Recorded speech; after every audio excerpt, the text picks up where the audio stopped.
The phone vibrated against the kitchen counter, its screen lighting up with another message. I shouldn't look. I really shouldn't. But David had been acting strange for weeks now, and that nagging feeling in my gut wouldn't let go.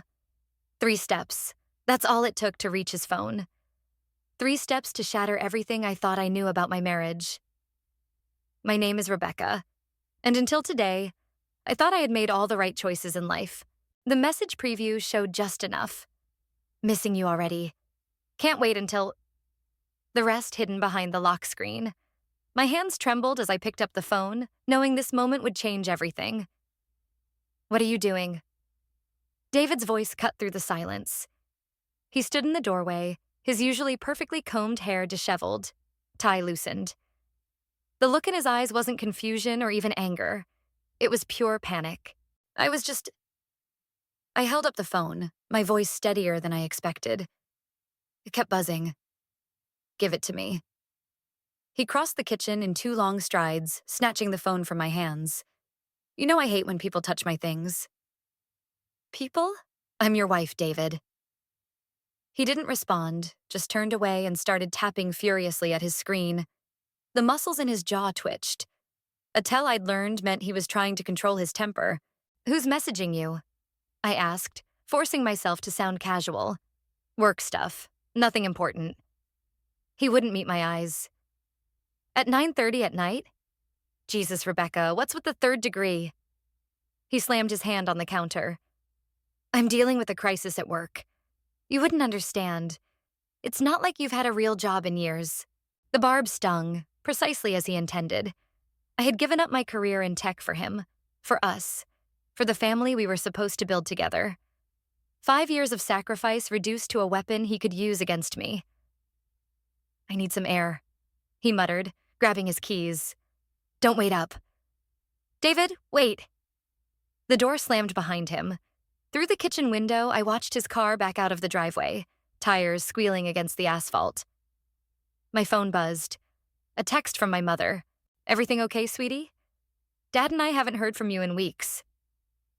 I stared at the message, my vision blurring. How could I tell her that her perfect son-in-law, the man she'd praised for taking such good care of me, was slowly destroying everything we'd built? My hands moved on autopilot, opening my laptop. David's password was still saved in the cloud storage we shared, another thing he'd forgotten to change. Years of tech experience hadn't completely abandoned me. Within minutes, I found what I was looking for. Email threads, bank statements, hotel reservations. The truth hit me like a physical blow.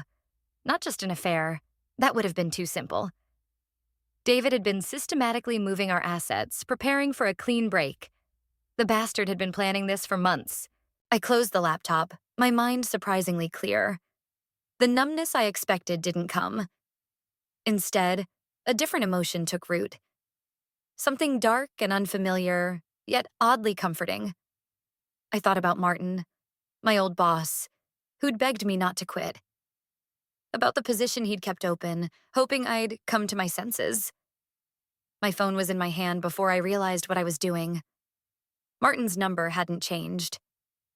Rebecca? His voice was exactly as I remembered. This is unexpected. Martin. I took a deep breath. Remember that job offer? Is it still open? The pause felt eternal. For you? Always. But what about David? I laughed, and it sounded foreign to my own ears. Let's just say I'm about to have a lot more free time on my hands. As I hung up, I caught my reflection in the window. The woman staring back at me wasn't the same person who'd given up everything for love 5 years ago. This woman had steel in her spine and fire in her eyes. David thought he had it all figured out. He thought I was still that naive girl who'd sacrifice anything for him. He was about to learn just how wrong he was. 5 years ago, I stood in Martin's office, clutching my resignation letter while David waited in the lobby. You're making a mistake, Martin had said, his weathered face creased with concern. You're one of our best. Don't throw away your career for someone else's dreams. Now, sitting across from him in that same office, those words echoed like a prophecy fulfilled. The space hadn't changed. Same industrial desk, Same view of the city skyline, same smell of coffee and ambition. The team's grown, Martin said, sliding a tablet across his desk. But we could use someone with your expertise in systems architecture, especially now that we're expanding into security solutions. I scrolled through the project specs, muscle memory kicking in. These integration protocols are elegant. That's Kevin's work. He's good, but he lacks your experience with legacy systems. Martin leaned forward. Speaking of which, David called this morning. My fingers froze on the screen. What did he want? To remind me about some non-compete clause in your marriage contract. Martin's laugh was sharp. Interesting how he knew you were here. The tablet suddenly felt heavy in my hands. Of course David would try to block this. Control through isolation was his specialty. There is no clause. He's bluffing. I figured, but Rebecca... Martin's voice softened. Are you sure you're ready for this? David has connections in the industry. This won't be easy. Before I could respond, a knock interrupted us. A young man with bright eyes and an eager smile poked his head in. Sorry to interrupt, but the client meeting's in 10... Wait, are you Rebecca? The Rebecca? Kevin, I presume. I managed a smile. Your distributed processing framework is still legendary around here. He practically bounced into the room. I must have studied your documentation 100 times. A warm feeling spread through my chest. Pride, I realized. I'd almost forgotten what that felt like. The moment shattered as my phone buzzed. Karen's name flashed on the screen. My mother-in-law's timing was always impeccable. Rebecca, dear. Her voice dripped honey-coated venom. David's beside himself. He says you left without a word this morning. We're all so worried. I caught Martin's eye as he quietly ushered Kevin out. I'm fine, Karen. Just catching up with old colleagues. Old colleagues? But surely you're not thinking of working again. David provides everything you need. A pause. Unless there's something wrong with the marriage? The trap was set. Deny it and stay trapped. Admit it and face the consequences. I chose a third option. Actually, Karen, I'd love to discuss this in person. Dinner tonight? Your house? Her surprise was audible. Well, yes, of course, I'll tell David. No, I cut in. Just us. Mother-daughter bonding time. Another pause. 6 o'clock then. I ended the call, my heart racing. Martin watched me with raised eyebrows. Taking the fight to the enemy's camp? Knowledge is power. I stood, smoothing my skirt. When can I start? Today, if you're ready. Kevin can show you around the new systems. He hesitated. Just watch your back. Office politics are one thing. Family warfare is another. I thought of the bank statements I'd discovered, the carefully orchestrated plan to leave me with nothing. Trust me, Martin. I learned from the best. The day passed in a blur of familiar code and new faces. Emma from HR took me to lunch, her kindness almost making me forget the evening ahead. Almost. Karen's house loomed as I pulled into the driveway at 6 sharp. Through the window, I could see her arranging flowers, always the perfect hostess. David had learned his manipulation skills somewhere, after all. My phone buzzed one last time. David. Mom told me about dinner. We need to talk when you get home. I turned off the phone, checking my reflection in the rearview mirror.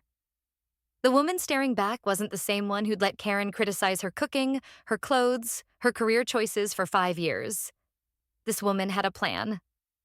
Karen opened the door before I could knock, her smile not quite reaching her eyes. Rebecca, dear, come in. I made your favorite tea. I stepped into the lion's den, armed with nothing but truth and determination. Sometimes the best revenge starts with a simple conversation. The journal fell from the shelf when I was cleaning, landing spine up like an accusation. I'd never seen it before. Leather-bound, expensive, hidden behind David's financial textbooks. My hands trembled as I opened it, recognizing his precise handwriting. The first entry was dated 3 years ago. Rebecca's becoming a liability. Too dependent, too emotional. Karen's right. I should have listened. Each page stripped away another layer of pretense. Detailed notes about our arguments, twisted to paint me as unstable. Lists of assets, carefully categorized, names of lawyers specializing in hostile divorces. A methodical dismantling of our life together, planned with surgical precision. The front door clicked. I shoved the journal back, but not before snapping photos with my phone. Rebecca? David's voice carried upstairs. Why aren't you answering your phone? I met him in the hallway, my heart thundering against my ribs. Sorry, I was cleaning. His eyes narrowed, scanning my face. You look flushed. Everything okay? Actually, no. The words escaped before I could stop them. We need to talk about what's really going on. What's that supposed to mean? He loosened his tie, a gesture I once found endearing. Now it seemed calculated, like everything else. The secret phone calls, the late nights, the hidden bank accounts. His face hardened. You've been snooping through my things? You've been planning to leave me for years. My voice cracked. Well, I gave up everything for you. Everything? He laughed, cruel and sharp. You mean that dead-end job? I gave you a life most women would kill for. You gave me a cage. Don't be dramatic. He stepped closer, using his height to loom over me. You're obviously having some kind of breakdown. Maybe we should call Dr. Stevens. Stop gaslighting me. The force of my shout surprised us both. I found your journal. The mask slipped. For a moment, raw fury twisted his features. Then, smoothly as silk, the concerned husband persona returned. What journal? He touched my arm. I jerked away. Honey, you're not making sense. Let's sit down. Don't touch me. I pulled out my phone, opened the photos. Should I read it out loud? The part where you call me emotionally unstable? Or maybe where you discuss hiding our assets with your mother? Color drained from his face. You had no right. Like you had no right to plan my destruction for 3 years? I thrust the phone at him. What happened to for better or worse? You want the truth? His voice dropped to a dangerous whisper. You became boring, Rebecca. Clingy, pathetic, always trying to please me, my mother, everyone. It was exhausting. Each word landed like a physical blow, but I forced myself to stand straight. And now? Now? His smile turned predatory. Now you've given me exactly what I need. Breaking and entering my private space, stealing personal property, making wild accusations. My lawyers will love this. The pieces clicked into place. He'd been waiting for me to snap, to give him ammunition. Every criticism, every subtle manipulation designed to push me toward this moment. You're right about one thing, I said, surprising myself with how calm I sounded. I did try to please everyone, but that ends today. I walked past him, down the stairs. He followed, his footsteps heavy with anger. Where do you think you're going? To see my parents. I grabbed my keys. Don't wait up. If you leave now. You'll what? I turned at the door. Destroy me? Take everything? You already planned to do that anyway. For the first time, uncertainty flickered across his face. This wasn't in his script. The dutiful wife was supposed to break down, beg forgiveness, give him the moral high ground. Rebecca, wait. I closed the door on his words, my mind already racing ahead. I needed to secure copies of those photos, gather documents, contact a lawyer. The game had changed. He'd shown his hand too early, too confident in his power over me. As I drove, my phone lit up with messages from Karen. I ignored them all. Let them plot and scheme. They'd taught me well. About manipulation, about patience, about revenge served cold. David thought he was destroying me. Instead, he'd finally set me free. My mother's kitchen had always been a sanctuary, but tonight it felt like an interrogation room. Susan stirred her tea with mechanical precision, while Thomas paced behind her chair, his silence heavier than words. He's already contacted our friends at church. My mother finally said. Told them you're having a nervous breakdown. The tea in my cup rippled as my hands shook. Of course he did. Margaret Wilson called me crying, saying we should get you professional help. She reached across the table. Sweetheart, what really happened? I pulled out my phone, showed them the photos of David's journal. Thomas stopped pacing, his weathered face darkening as he read over Susan's shoulder. I knew it, he muttered. The day he made you quit your job, I knew. Thomas, please. My mother's voice cracked. This isn't helping. My phone buzzed. Emma from work. Rebecca, David's here at the office. He's talking to Martin. The room tilted sideways. Of course he'd go there first, try to poison my fresh start before it began. I have to go. I stood, but Thomas blocked the door. You're not going anywhere near him. His hands gripped the door frame. Let us handle this. Handle it? I laughed, the sound brittle. Like you handled it when he isolated me from my friends? When he convinced everyone I was too fragile to work? We were trying to protect you. No, Dad. You were protecting yourselves from uncomfortable conversations. The words tasted like acid. It was easier to believe his lies than face the truth. Susan's teacup clattered against its saucer. That's not fair. None of this is fair. I moved past Thomas, but I'm done letting other people fight my battles. My phone buzzed again. Karen this time. We're having a family meeting tomorrow. Your attendance is non-negotiable. Family meeting. Their favorite weapon. Public humiliation disguised as concern. I could already picture it. David playing the devoted husband, Karen orchestrating my downfall, everyone else nodding along. Rebecca. My mother's voice stopped me at the door. Whatever you're planning, remember who you're dealing with. David has connections, influence. So did I once. I turned back. Before I let him convince me I was nothing without him. The drive to Martin's office felt endless. Every stoplight brought another message, another flying monkey in David's circus. Friends expressing concern about my mental state. Relatives offering to recommend therapists. Each message perfectly crafted to make me doubt myself. The office parking lot was empty except for 3 cars. Martin's, Emma's, and David's sleek BMW. Through the glass doors, I could see them in the conference room. David leaning forward, all earnest concern, while Martin's face remained unreadable. Emma intercepted me in the lobby. He's trying to convince Martin you're unstable, that hiring you would be a liability. She grabbed my arm. But there's more. Kevin found something in the system logs. Not now. I pulled away, my focus narrowing to the conference room door. 5 steps. That's all it would take to confront him. Rebecca, wait. I pushed through the door. David's performance stuttered to a halt mid-sentence. Honey? His concerned face slipped into place. We were just discussing my mental health, my inability to handle stress. I stayed by the door, maintaining distance. Or were you sharing excerpts from your journal? Martin's eyebrows shot up. Journal? Rebecca's been going through my private things. David sighed. It's part of this paranoid episode she's... Stop.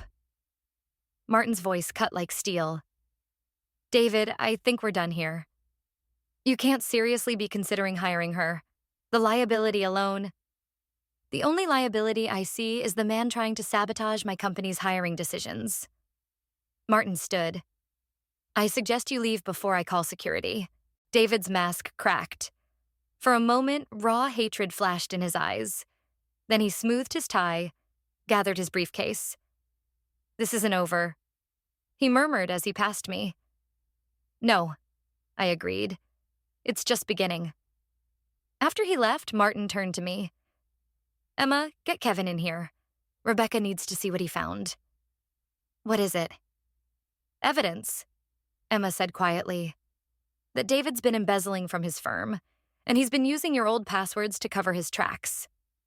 The room spun slightly. All this time, I'd thought I was the victim in his game.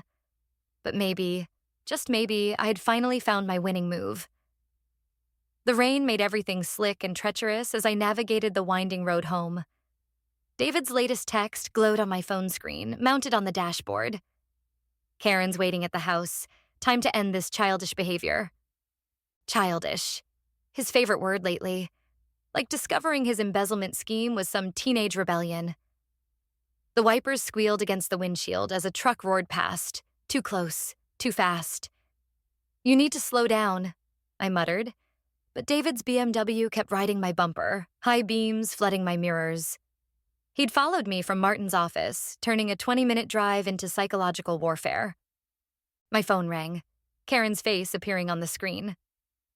I declined the call, focusing on the road's sharp curves. David's lights flashed, demanding attention, demanding control. The next curve came too quickly. I felt the car hydroplane, the steering wheel suddenly useless in my hands. David's BMW clipped my rear bumper.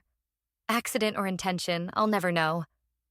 The world spun, metal screamed, and everything went dark. I woke to rain on my face and the taste of blood. The driver's side door had crumpled inward, pinning my leg. Through the shattered windshield, I saw David's car stopped ahead, hazards blinking in the gloom. He stood under an umbrella, phone to his ear. "Yes, officer. She's been acting erratically all week." His voice carried through the rain. I tried to stop her from driving in this state. Pain shot through my leg as I tried to move. My phone lay just out of reach, screen cracked but still glowing with notifications. Karen's messages scrolled past. "Your behavior is destroying this family. David only wants what's best for you. Think about what you're throwing away." Footsteps approached, splashing through puddles. David appeared at my window, umbrella tilted to keep himself dry. "The police are coming," he said softly. "And an ambulance. If you're smart, you'll let me handle this." "Handle it?" Blood trickled down my temple. "Like you handled the company's money?" His expression hardened. "Careful, Rebecca. Accident victims with head injuries often say confused, unreliable things." Sirens wailed in the distance. David straightened his tie, rehearsing his concerned husband routine. Through the pain and rain, everything became crystal clear. This wasn't just about control anymore. This was about survival. The next hours blurred together. Emergency room lights, doctors' questions, police officers taking statements while David hovered nearby, managing the narrative.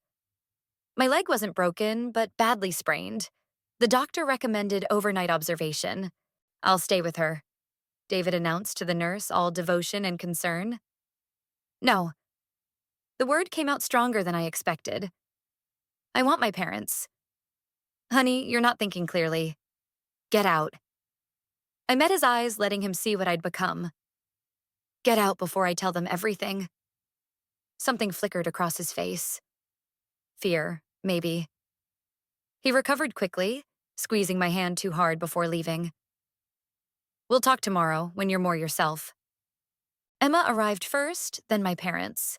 They found me downloading security footage from Martin's parking lot to a private cloud server, hands shaking but mind clear. "The police said it was an accident," Susan started. "It wasn't." I showed them the footage Kevin had sent, David's car following mine, the deliberate movements before the crash. And that's not all. Thomas gripped the hospital bed rail as I explained about the embezzlement, the forged passwords, everything. Emma added details about the financial trails Kevin had uncovered. "He'll deny it," Susan whispered. "He'll say you're having a breakdown." "Let him." I closed the laptop. I'm done playing his game. My phone lit up. Martin calling. I answered on speaker. "Rebecca, the board reviewed Kevin's findings. They want to press charges." David's carefully constructed world was about to shatter. One phone call to the police, one email to his firm's ethics board, and everything he'd built would crumble. "Do it," I said, surprising myself with how steady my voice sounded. "Send everything." After hanging up, I caught my reflection in the window. Bruised, bandaged, but unbroken. David thought he'd pushed me to my breaking point. Instead, he'd shown me exactly who I needed to become. Emma squeezed my hand. "What now? Now?" I smiled, tasting blood and victory. Now we let karma do its work. The office felt different at midnight. Empty desks cast strange shadows, and the hum of servers replaced human voices. I stared at my screen, watching the final pieces of David's facade crumble through cascading lines of code. Kevin's voice crackled through my headset. "Security protocols are down. You're clear to access the main server." My fingers hovered over the keyboard. One keystroke would trigger the script, exposing years of David's financial manipulation. Everything we'd discovered, everything he'd hidden, broadcast to his firm's board of directors. "Rebecca?" Emma's voice worried. "Police cars just pulled into the parking lot." The monitor flickered, command prompt turning red. Warning messages flooded the screen. "He's here," Kevin said. "David's accessing the system remotely. He's trying to lock us out." My phone vibrated. Karen's number. I declined the call, but her text appeared anyway. "You have no idea what you're destroying. Not just David's life. Everything your father worked for." The words hit like a physical blow. I'd forgotten. Dad's pension was invested in David's firm. If it collapsed... "Rebecca, we're losing access." Kevin's voice snapped me back. "It's now or never." The elevator dinged. Footsteps echoed through the empty office. "Police, stop what you're doing." My screen went black. When it flickered back on, a single message appeared. "Did you really think I wouldn't have a backup plan?" D. The overhead lights blazed to life. David stood in the doorway, flanked by 2 officers and Martin. His smile was razor sharp. "Officers, there she is." His voice dripped concern. "My wife's been having episodes since the accident. We've been so worried." Martin stepped forward. "Rebecca, I'm sorry. He has proof you accessed confidential files without authorization." "What?" I stood, legs shaking. "Martin, you know what he did." "What I did," David cut in, "was protect this company from a security breach. The board reviewed everything this afternoon. The suspicious transactions, all legitimate, all approved." The room spun slightly. "Kevin? Emma?" Silence on the headset. David held up his phone, showing a termination notice with Kevin's name. "Your little helpers are gone. Fired for corporate espionage." He turned to the officers. "She's not well.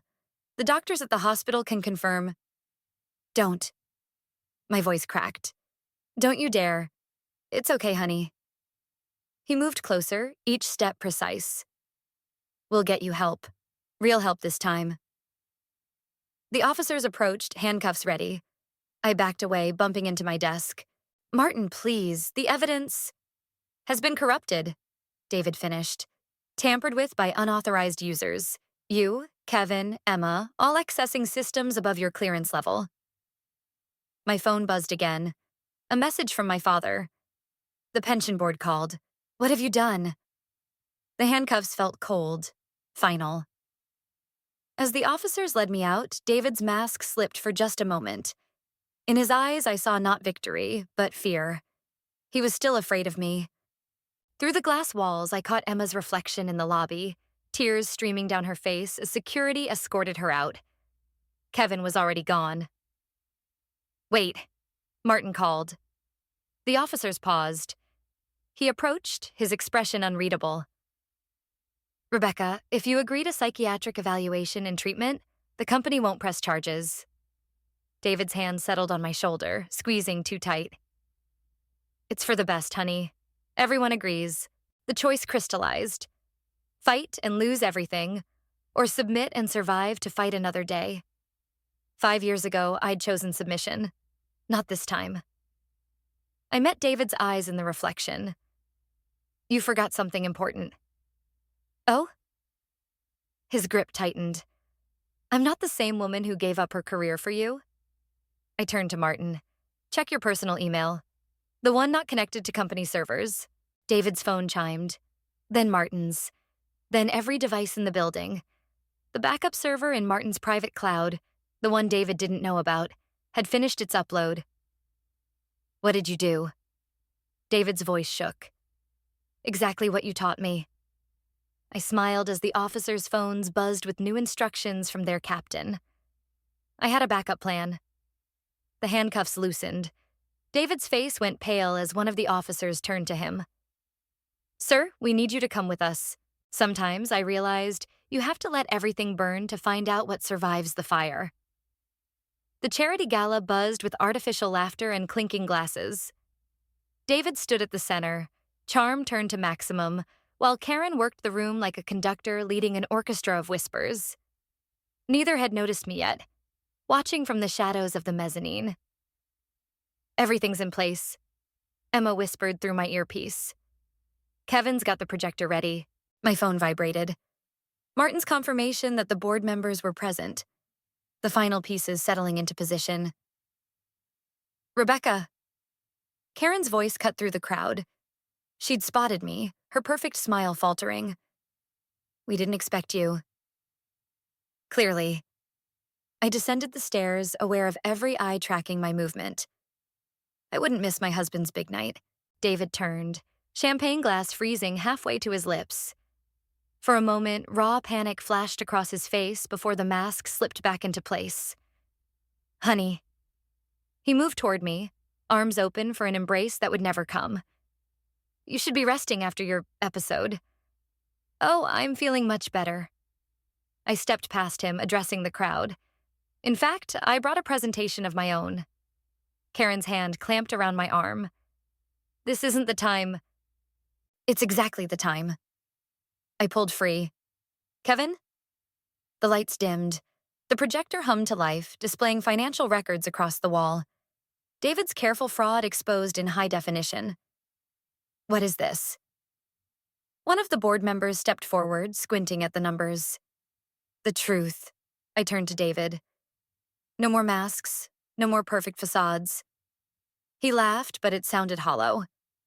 She's still unwell, everyone. The accident you caused? Emma's voice rang out as she emerged from the crowd, tablet in hand. We have the traffic camera footage. David's mask cracked. He lunged for the tablet, but Thomas stepped between us, my father, finally choosing a side. That's enough, David. You don't understand, David snarled. I built this. All of this. You really think I'll let some washed-up tech girl destroy everything? Washed up? I smiled. You forgot who taught you to hide money in the first place. The projector shifted to new images. Karen's private accounts, Michael's offshore holdings, the entire family's web of deception. Karen went pale. You wouldn't dare. Try me. David's glass shattered on the floor. In 3 strides, he reached me, fingers digging into my arm. I'll destroy you. You already tried. I met his gaze. But you made one mistake. You thought breaking me would make me weaker. Instead, it showed me exactly who I needed to become. Security, Karen called, desperate.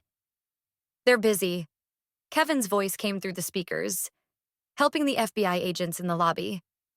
The room erupted in chaos. Board members demanded explanations. Karen's carefully curated social circle fractured into whispered accusations. Through it all, David's grip tightened, his facade crumbling completely. Everything I did, he hissed, I did for us.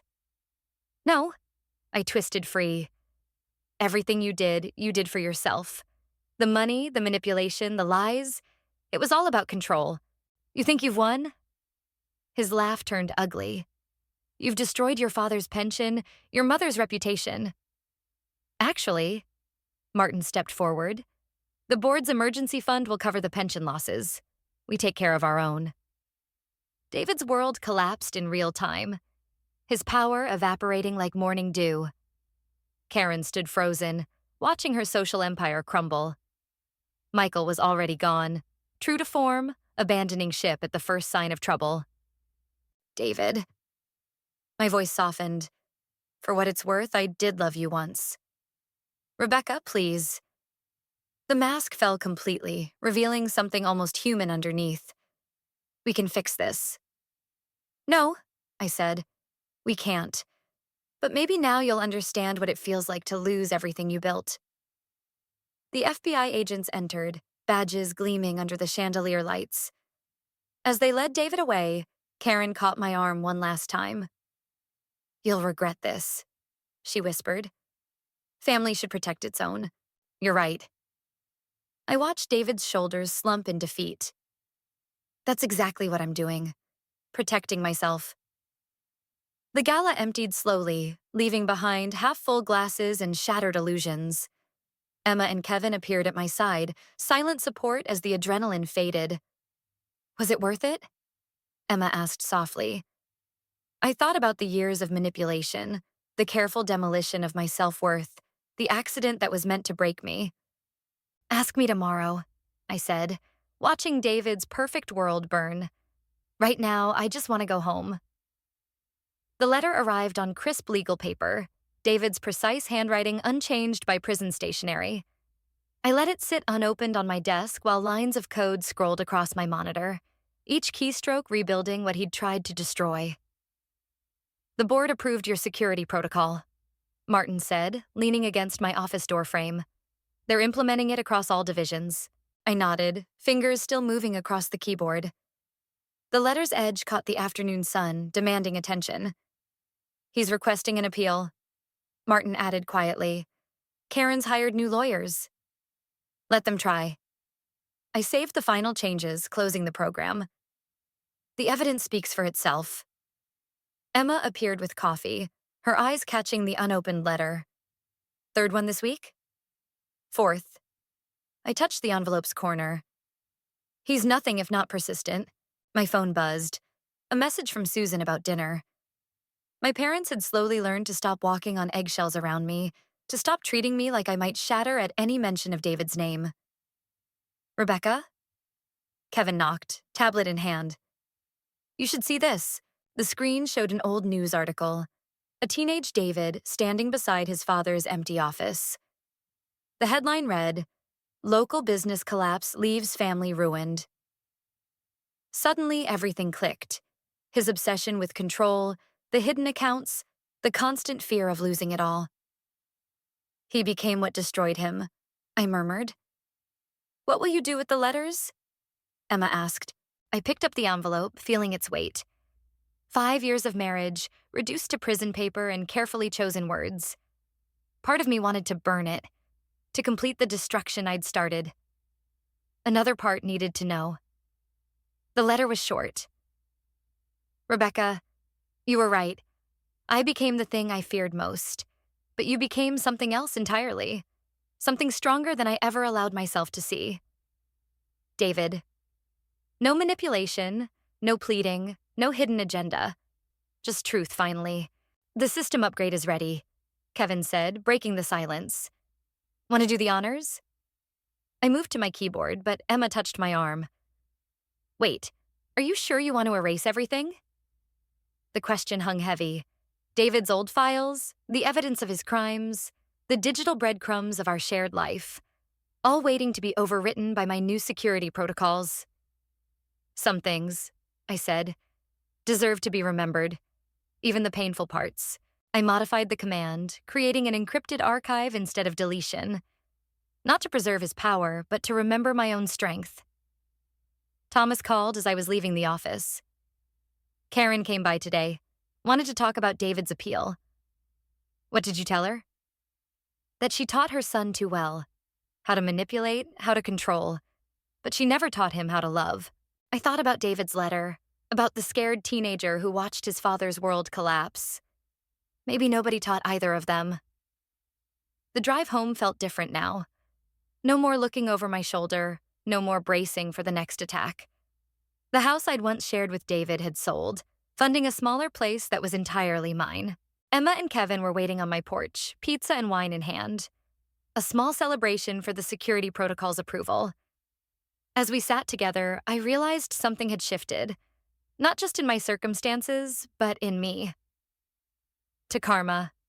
Emma raised her glass. "No." I looked at the friends who'd helped me rebuild, thought of the family who'd learned to trust my strength. "To choices. The ones that break us and the ones that make us whole again." Later, alone in my office, I opened my personal laptop. The cursor blinked in an empty document, waiting. I began to type. Dear David, I understand now. About your father, about the fear. But understanding isn't forgiveness, and forgiveness isn't weakness. It's choosing to be stronger than the pain that shaped us. I'm keeping the evidence, not as insurance, but as reminder of who I was, who you were, who we became. Your truth is yours to carry now. Mine is already setting me free. Rebecca. I saved the letter, but didn't send it. Some truths aren't meant for sharing. They're just stepping stones on the path to becoming who we're meant to be. The night air carried the scent of approaching rain as I closed my laptop. Tomorrow would bring new challenges, new code to write, new boundaries to defend. But for now, in this moment, I was exactly where I needed to be.